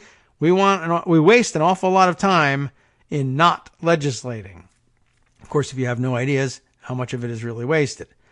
Senator Ron Johnson, a Wisconsin Republican who chairs the Homeland Security Committee, said he would never support doing away with the 60-vote threshold entirely, but he's open to Blunt's idea of making it harder for the minority to block debate, which isn't what's happening. But okay, some of these rules are just archaic, and they're doing nothing to really benefit the public and what we need to do, Johnson said. There are enormous challenges facing this nation, and we're just not capable because we don't have the floor time. Shaky. Not all Republicans are in favor of tampering with the legislative filibuster rules, even in the limited way Blunt has suggested. Chuck Grassley is one of them. Right now, I'd leave things the way they are. But John Cornyn of Texas, counselor to the Republican Senate caucus, why do they call him that? Counselor? All right, whatever. Said it's worth talking about ditching the 60-vote threshold to start debate on legislation. We always have the 60-vote threshold before a final vote if things didn't work out so well, Cornyn said. Senator James Lankford, Republican of Oklahoma, served on the Rules Task Force with Blunt in 2015, and he said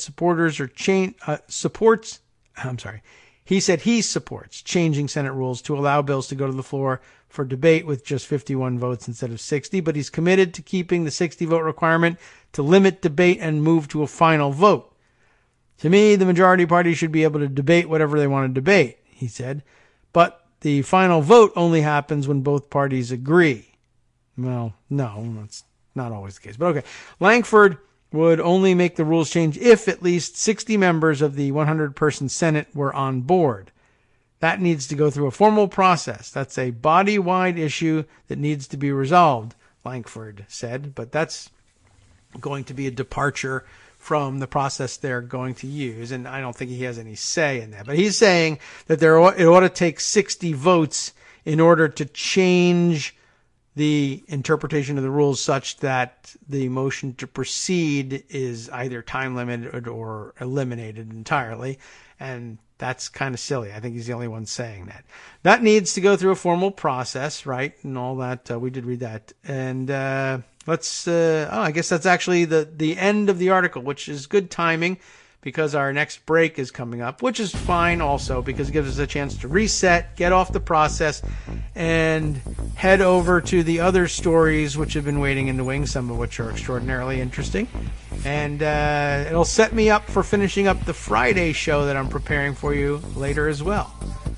All right, so, let's see. Oh, we got a couple more seconds here. I almost lost track of time. We'll be right back after a 2-minute break. We got to talk about all the rest of the issues swirling besides this process stuff, much as we like it.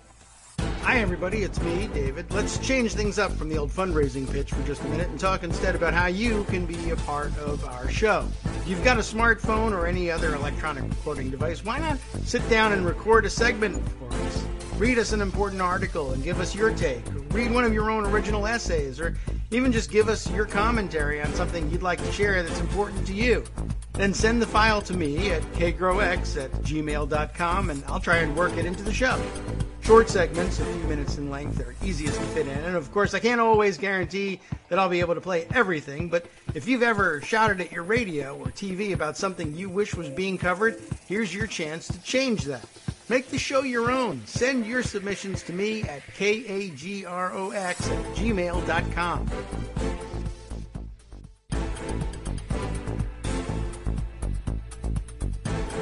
Welcome back now to the Kagro in the Morning Show here on Networks Radio. And, all right, like I said, time to move on. I've got a number of things in pocket, some of which I think we've covered now and we can probably get rid of.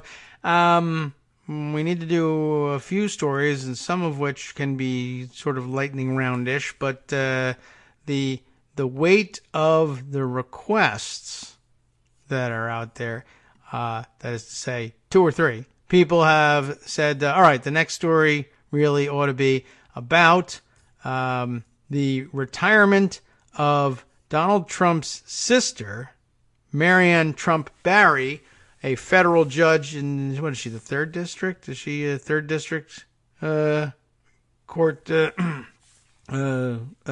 judge, or is she 2nd? I don't know. Do they even tell anymore in this story? Do they discuss it? So New York would make her a 2nd, but I thought for some reason that she was a 3rd District over across the river in New Jersey. But maybe you know offhand, you the listener. I'm going to have to check it out just to find out, because now it bothers me. Marianne Trump Barry, and I guess we'll look at Wikipedia here and trust them to be accurate. Yeah, all right, 3rd Circuit Court of Appeals. All right, so she didn't stay in New York. So there you have it. I had it right from the beginning. Big waste of time, that was. All right, well, she's retiring. Who cares, right? Well, there's a reason to be interested in this. Retiring as a judge, Trump's sister ends court inquiry into her role in tax dodges. This is the New York Times reporting. Let's see, Russ Butner and Suzanne Craig. Hope I got your name right there, Russ. April 10th piece yesterday. A lot of the story is implied here. What's going on. Now, to give you the full background, what am I doing? I should read the story. They probably explain themselves and all this. Why do I have to tell you the story? They're paying them to do it. I'll just read it. President Trump's older sister, Marianne Trump Barry, has retired as a federal appellate judge, ending an investigation into whether she violated judicial conduct rules by participating in fraudulent tax schemes with her siblings. Now, it should be pointed out she was a senior judge on the circuit already, and yes, given her age, 82, it's entirely possible that she was contemplating retirement anyway. It's just, this is interesting timing. Again, let's see if Russ and Suzanne will tell you the story instead. It's possible they won't. I don't know. I don't know what's going on at the New York Times. The court inquiry stemmed from complaints filed last October after an investigation by the New York Times, which is why they're giving such credence to this theory. After an investigation by the New York Times found that the Trumps, as a family, had engaged in dubious tax schemes during the 1990s, and by the way, during the 1980s and the 1970s and the 1960s as well, and the 2000s as well as the 2010s. And we're getting ready to engage in them in the 2020s as well. But okay, you remember the story. It's linked here. It's the one about how Fred divided things up and between his kids and set up shell companies in order to move money around and avoid inheritance taxes when he died. But I'm sure you remember that story. It was a big deal at the New York Times. Anyway, if you don't remember it, you can click through this story and find it. But it's quite a long read. It's fascinating, but that's the background of this. So, the New York Times, or the court inquiry, rather. So the Third Circuit, I guess, was policing its own and say, look, is there any serious worry here that the story being reported by the New York Times involves Marianne Trump Barry, who is, after all, a judge on our circuit?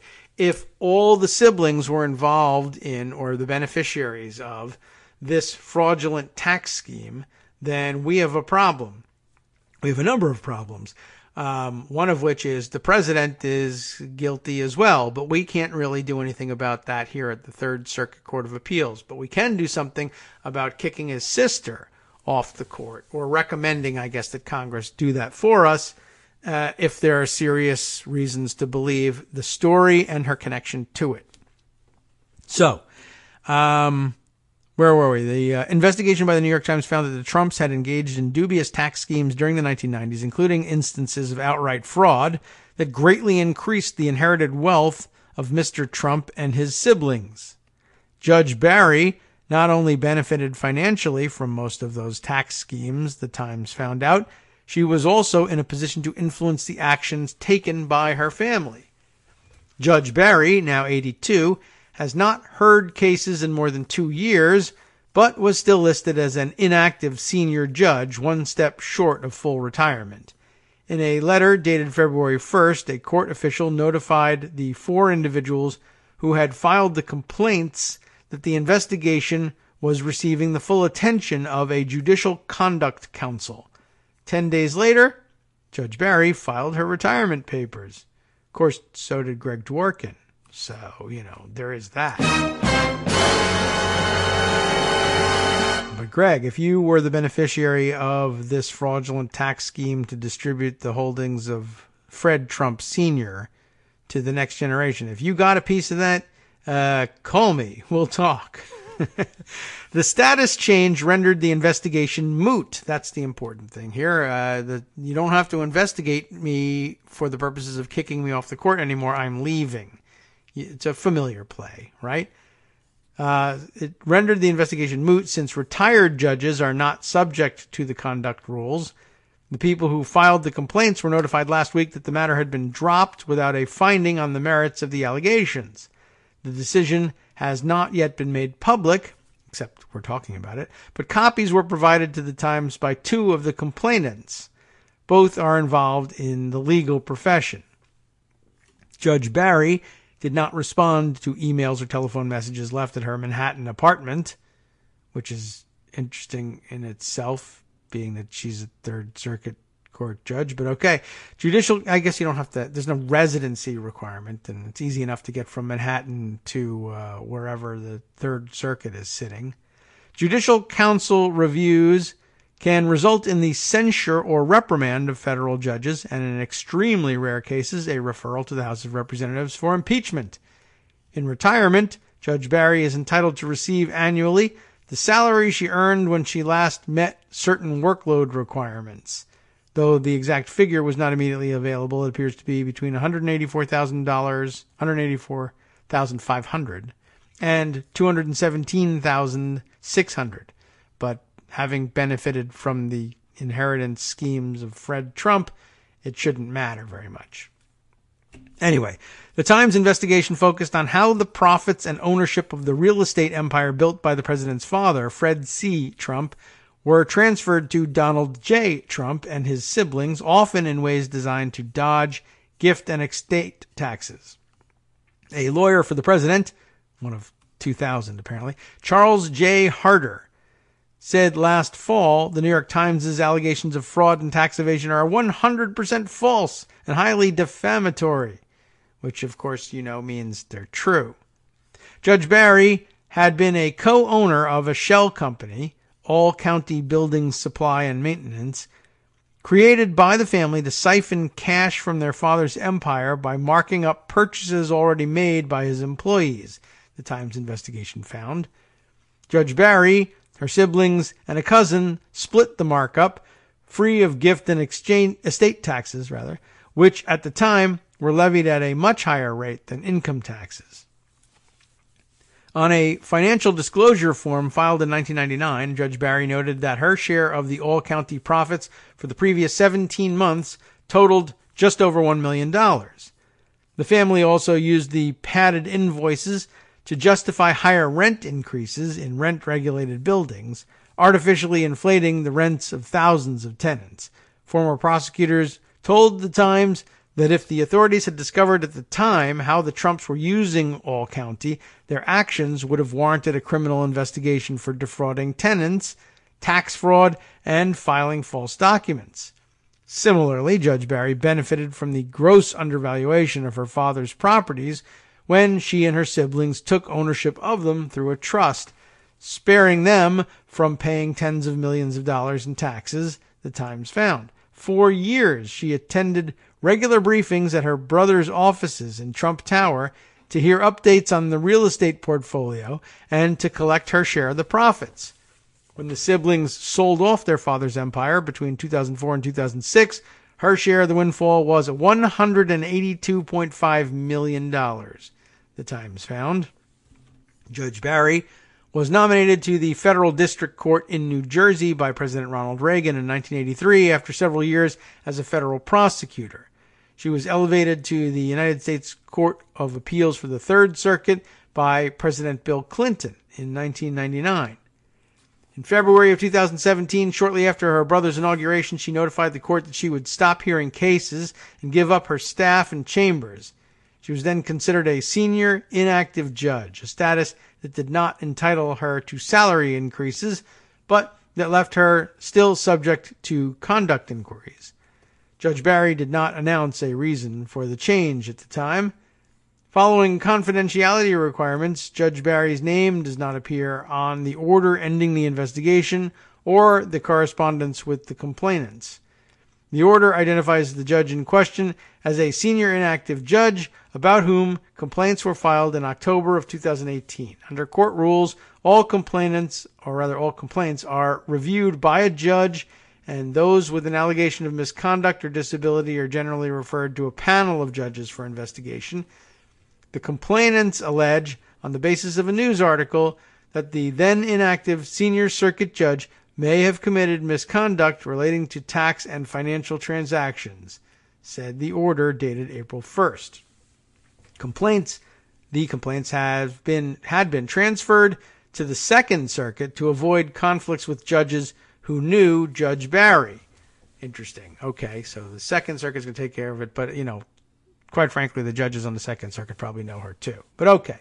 Scott Schuchart, a lawyer who filed one of the complaints, said he had done so as a concerned member of the legal profession.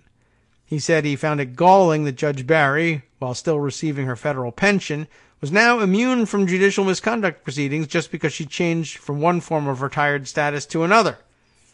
In an opinion article last October for the Washington Post, Mr. Schuchart wrote that he had quit his job at the Department of Homeland Security, where he had served since the Obama administration, because he believed that the Trump administration's family separation policy at the southern border was unconstitutional. Around that time, Mr. Schuchart joined the Center for American Progress, a left-leaning public policy and advocacy group, as a senior fellow focused on immigration issues. But he said he filed the complaint against Judge Barry on his own, independent of any organized effort. So there you have it, the full story, I guess, on that. And they did a pretty good job in explaining the background and why it's of interest. And I guess I'll also add that I saw somewhere, and I don't think I really took the opportunity to retweet it, but I guess I will search for it. I think it was, I'm pretty sure, Empty Wheel had put it this way. What this tells us is, it hints, we can it implies for us that the House Ways and Means Committee is on to something here in asking for Donald Trump's tax returns. I mean, we always kind of knew that that was the case, but what she means here is if there's any meaning at all to be gleaned from the investigation, or rather the timing of her final retirement, if Judge Barry is retiring just as the judicial inquiry into her taxes is getting underway, then the assumption is that she is ducking the investigation, mooting it by retiring, and the implication there is that there's something to find. I'd rather retire and be done with it and moot the investigation than sit here and defend myself, even though clearly I've done nothing wrong whatsoever, et cetera, et cetera. And that should just spark more interest in the Ways and Means Committee. Well, they both benefited from this arrangement. Donald Trump and Marion Trump Barry both in the same way. Whatever's on her taxes that she didn't want the Second Circuit investigating on behalf of the Third to find is also on Donald's returns that he doesn't want us to see in the same way. So that basically confirms that Neil's barking up the right tree here, although there's a lot of assumptions that underlie it. But most of us probably have no difficulty buying those assumptions either. So very interesting, and the timing couldn't be worse. Well, it could probably be a little bit worse. And given that a Trump was in charge of it, it's entirely possible that they contemplated something much worse as well. Speaking of those tax returns, the Washington Post reporting yesterday, more or less as expected by those of us discussing the issue here on the show, Treasury says it will miss the Democrats' deadline for turning over Trump's tax returns. And Treasury further casts skepticism over the request itself. Jeff Stein and Damian Paletta reporting for the Washington Post here. Treasury Secretary Steven Mnuchin said his department would not meet the Wednesday deadline set by congressional Democrats to turn over copies of President Trump's tax returns, escalating a clash between the White House and Congress. I guess, was that yesterday? Okay. To tell us on Wednesday, and it's reported here, 6:57 p.m. on Wednesday. You think you're not going to meet the deadline? Unless the deadline is next Wednesday and they're just saying now, yeah, we're not doing it. Mnuchin said he was consulting with the Justice Department as to the constitutional questions raised by the Democrats' request and appeared deeply skeptical of the lawmakers' intentions. He did not flatly reject the notion that he might ultimately comply, but his letter to the House Ways and Means Committee suggested that Mnuchin would not hold himself to any timeline. After all, he's really busy, right? Mnuchin wrote, the committee's request raises serious issues concerning the constitutional scope of congressional investigative authority, the legitimacy of the asserted legislative purpose, and the constitutional rights of American citizens. Mnuchin's letter appeared to closely track the legal issues raised by Trump's lawyers last week in a letter in response to the request made by Ways and Means Chair Richard Neal. Even though Neal addressed his letter to the IRS and its commissioner, Charles Rettig, Mnuchin said he would personally oversee the review. The IRS is part of the Treasury Department. House Democrats had requested the president's tax records from 2013 through 18, as well as information related to a trust that controls more than 100 businesses in the Trump empire. Mnuchin's decision to not reject the Democratic request outright could buy the Treasury Department more time, since courts might not want to get involved until such a decision is made. Another obstruction tactic, and an interesting one at that. The request cited a 1924 federal law that states the IRS, quote, shall furnish, unquote, the records at the request of lawmakers tasked with tax oversight. We have completed the necessary groundwork for a request of this magnitude, and I am certain we are within our legitimate legislative, legal, and oversight rights. Neal said last week. That's nice. It's just not helping. But Mnuchin said Wednesday that the legal implications of this request could affect protections for all Americans against politically motivated disclosures of personal tax information, regardless of which party is in power. Oh, my God. Trump declined to release his records while running for president in 2016, breaking with decades of precedent. The tax returns would give the public a new look into the president's sprawling business empire and alleged conflicts of interest, including that or information that could come out during Trump's 2020 re-election campaign. House Dems are expected to soon send a second letter, to the Treasury Department requesting the returns, according to a congressional aide who spoke on the condition of anonymity because they are not authorized to speak publicly. I hope they're doing this. Geez. The committee could also send subpoenas to Mnuchin and Rettig, demanding that returns be divulged.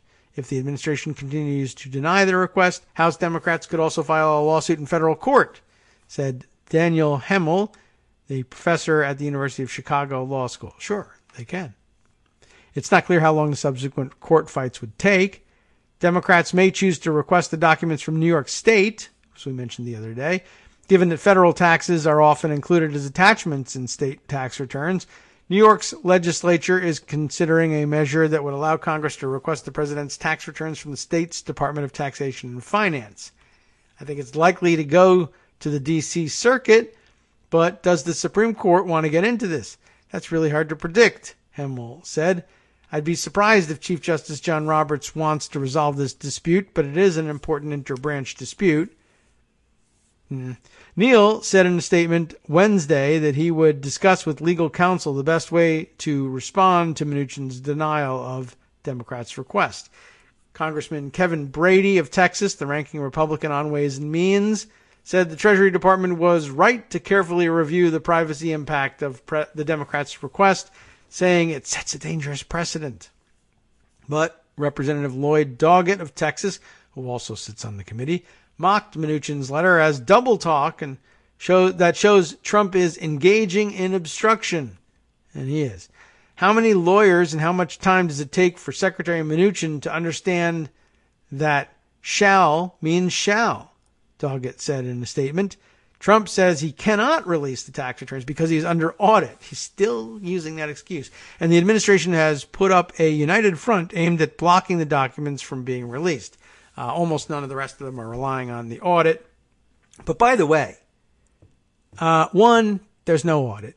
Two, if Trump thinks he can declare emergencies on the southern border and build the wall and reprogram all the funds in the federal budget, it's amazing that he doesn't think he has the power to end the audit. But that's because he knows there's no audit. But along the same lines, he also continues to insist that he's done nothing wrong, and I would love to release my taxes. I think he said again this morning, or at least I saw again this morning, that he said, I'd love to release my taxes. I got nothing to hide. It's just that I'm under audit, and you can't do it when you're under audit. Now, there's no rule at the IRS or anywhere else that says tax returns can't be released to the public if you're under audit. That's something he made up. But it's an excuse that most people believe because they believe that an allegedly rich person like him would be under audit all the time. Probably. He says as much too, and they believe it. But what's interesting is for a guy who maintains he's done nothing wrong and that he'd love to release the information, but for the audit, why isn't he? What failure of imagination is it? Why is Trump not calling the audit a fake witch hunt? I haven't done anything wrong. I've paid all of my taxes. I'm on the up and up. I'm in the clear here. I would love to release my taxes, but it's the audit, the fake witch hunt audit. They've been after me for years. I've been president 2 going on 3 years now, and this fake news witch hunt is such baloney. And I always maintained that I had the power to terminate a Department of Justice investigation into me. Surely I would have the power to terminate a Department of the Treasury investigation into me as well. But for some reason I don't do it, and that's because there's nothing to terminate, and there's no audit, and even if there was, he would just keep it around as a convenient excuse. except for the fact that an audit doesn't actually prevent that from happening. But why hasn't he? There's a big emoji in this. Why does he seem to regard the audit as legitimate, but at the same time claim it will never find anything and he'd be happy to release the results because he's so innocent? Don't know. And the answer is, he has competing sets of lies to work with, and that's why, and he maintains them because they're convenient for him. Mnuchin revealed in testimony this week that Treasury attorneys had consulted with the White House attorneys about possible release of the returns. Mnuchin described the discussions between the White House and Treasury officials as purely informational, though he wouldn't provide more details. The White House officials similarly would not offer more information. Dems cried foul, saying the White House involvement in Treasury's decision-making raised the risk of improper political involvement. The reason federal law says the Treasury Secretary shall furnish tax returns requested by Congress is to block any involvement from the White House. Attorneys for the president have said that Neal's request risks using the IRS for partisan political aims and that House Democrats are engaged in a gross abuse of power that infringes on taxpayer privacy. These arguments have been echoed in House hearings by congressional Republicans. The White House acting chief of staff, still listed as acting, Mick Mulvaney, has said that Democrats will never obtain Trump's tax returns. The requests for private tax information are not consistent with governing law. They are. Do not advance any proper legislative purpose. They are said to. And threaten to interfere with the ordinary conduct of audits, which are not happening, said William S. Consovoy, Trump's attorney, another one, in a statement. We are confident that this misguided attempt to politicize the administration of the tax laws will not succeed. Last week, Consovoy sent a letter to the Treasury Department urging it not to release Trump's tax returns until it had received a formal legal opinion on the matter from the Justice Department. Presidential candidates since the Nixon administration have released their tax returns, but Trump has refused to do so. He promised to release the returns after the conclusion of an audit, although independent legal experts have said that an audit would not bar him from releasing them. Dems may be forced to prove in court that their request is part of Congress's oversight or legislative responsibilities. In 2016, the New York Times published Trump's 1995 income tax records, showing he claimed a large loss that could minimize his tax burden. Mark W. Everson, who served as the IRS commissioner under President George W. Bush, said there is little dispute that Congress has the authority to receive Trump's tax returns. He also said he was alarmed by Mulvaney's comments denying Dems would ever get the returns. I understand the stakes are significant because it involves a president, but I am disturbed that the White House, through the chief of staff, would appear to be calling the shots on a matter that is fully within the purview of the Treasury Department, Everson said. I think the law is clear on this matter. And it is, but, at a certain level, when you're involved in, especially when you're involving a president, and because of all the previous argument by administrations past about the unitary powers of the executive and the special status of the executive, exempting it from prosecution or indictment while sitting in office, we can question anything, and it's created a lot of problems. And the only thing they're interested in here is delaying for long enough that either it's not resolved until after the election, or it gets so close to the election that Democrats start wringing their hands and making themselves nervous that they're involved in quote-unquote partisan activity this close to the election. And you can almost always count on Democrats to do dumb stuff like that. All right, closing things out for the day, after which I guess I will jump into the production process for Friday's show. So let's see what sorts of things might be coming up there. Well, we got all kinds of things we can be examining, including, the story that the DHS and FBI now say election systems in all 50 states were in fact targeted by Russian hacking during 2016, a change from their prior claim that only half of them were subject to those sorts of shenanigans. There's much more, of course, that we can throw into our Friday show, but I just thought I'd put that one on there because it was a hot one this morning. Let's get ready now to turn things over to Justice Putnam for the West Coast Cookbook and Speakeasy. I wouldn't be surprised if that's on the menu for today as well. Let's see. The sitting Attorney General conveniently didn't know the difference between spying and authorized surveillance. That's got to be discussed in detail once again. Then, for the rest of the menu, federal prosecutors brought charges against the telemedicine executives and doctors. Ah, yes, we heard about this yesterday. In the sprawling $1.2 billion orthopedic braces Medicare fraud scheme. That deserves more attention, I believe. 190 House Republicans voted against the bill to reinstate net neutrality internet protections. And the acting director of ICE, really? Yes, resigned after being slighted by the Trump administration. Oh, only slightly slighted? Well, we'll see. All right, more discussion on that next. From Daily Kos Radio on networksradio.com. You have been listening to the Kagro in the Morning Show with David Waldman. Still more to come. New Zealand police expect tens of thousands of firearms to be surrendered in a massive guns buyback scheme after Parliament passed tough new firearms laws. And Augusta National Chairman Fred Ridley isn't even used to blacks playing at the Masters Golf Tournament. Now they're trying to ram a women's Masters down his throat. My.